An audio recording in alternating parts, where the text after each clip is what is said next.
आइए खबर शामिल करते हैं ननकाना साहिब से। मलिक जाफर की इस रिपोर्ट में ननकाना साहिब दरख्त माहौलियाती आलूदगी में कमी और धरती के हुस्न को दुबाला करने का कुदरती जरिया है।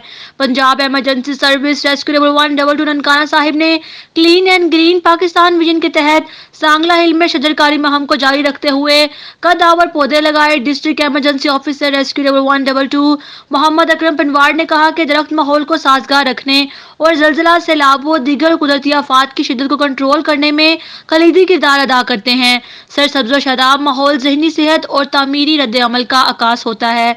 माहौलियाती आलूदगी में कमी लाने के लिए मुस्तकिल बुनियादों पर शजरकारी का अमल नागज़ीर बन चुका है।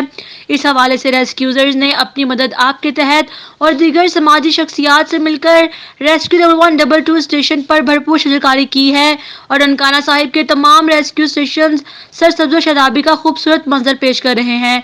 इस मौका पर principal Zafar model high school Sangla Hill Mian Tariq Jameel और principal Alfalah college Sangla Hill Mian Imran ने भी पौधे लगाए, दरख्तों की अहमियत उजागर की और अवामुन्नास से कहा कि ज्यादा से ज्यादा दरख्त लगाकर वतन अजीज को आने वाली नस्लों के लिए सेहत अफजा बनाएं।